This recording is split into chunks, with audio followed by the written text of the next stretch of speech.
ताजमहल, ये नाम सुनते ही है ना, दिमाग में बस एक ही चीज आती है, प्यार, मोहब्बत, खूबसूरती। लेकिन क्या जो कहानी हम बचपन से सुनते आए हैं वही पूरी सच्चाई है? शायद नहीं। तो चलिए आज इस संगमरमरी इमारत के पीछे छिपी उस कहानी में उतरते हैं जिसे शायद बहुत कम लोग जानते हैं। हाँ, तो कहानी तो यही है कि बादशाह शाहजहां ने अपनी बेगम मुमताज महल के लिए इसे बनवाया था। एक मकबरा, एक ऐसी लव स्टोरी जिसे कहते हैं दुनिया कभी भूल नहीं सकती। और सही बात है, पूरी दुनिया में इसे प्यार की सबसे बड़ी निशानी के तौर पर ही देखा जाता है। लेकिन एक मिनट रुकिए, क्या कहानी बस इतनी ही है? क्या ये सिर्फ एक लव स्टोरी है, या फिर इस बेदाग सफेदी के पीछे कोई बहुत गहरा मतलब भी हो सकता है? तो ठीक है, चलिए फिर इस कहानी की एक एक परत को खोलकर देखते हैं। शुरुआत करते हैं उसी मशहूर प्रेम कहानी से, वो कहानी जो एक किंवदंती की तरह हम सबके दिमाग में बसी हुई है। जैसे महान कवि रविंद्रनाथ टैगोर ने क्या खूब कहा था, वक्त के गाल पर एक आंसू। सोचिए, ये एक लाइन ही इसकी पूरी रोमांटिक इमेज को जाहिर कर देती है ना? एक ऐसी खूबसूरती जो दुख और प्यार के संगम से बनी हो।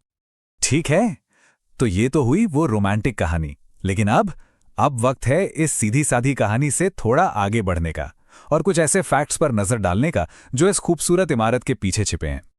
सोचकर देखें, इस मास्टरपीस को बनाने में एक तो साल नहीं, पूरे 22 साल लगे। 22 साल मतलब एक पूरी पीढ़ी निकल जाती है इतने वक्त में।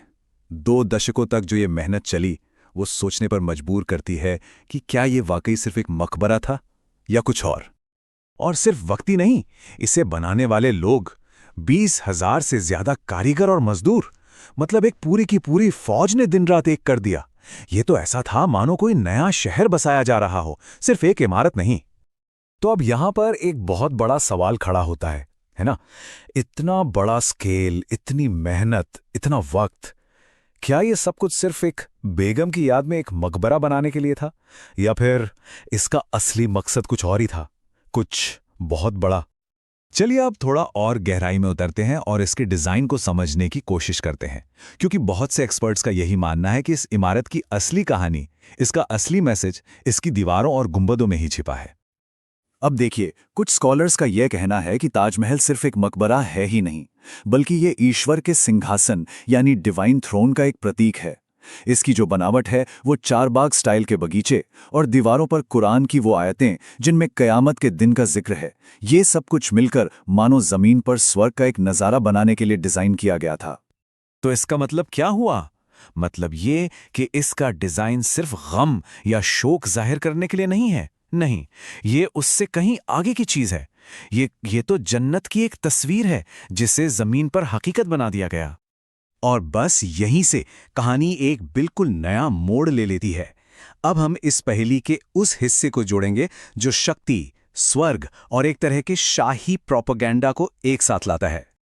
तो अब देखिए, हमारे सामने ताजमहल की 2 बिल्कुल अलग अलग तस्वीरें हैं। एक तरफ है वो जानी पहचानी प्रेम कहानी, एक बादशाह का अपनी बेगम के लिए प्यार और गम, सीधा और सरल।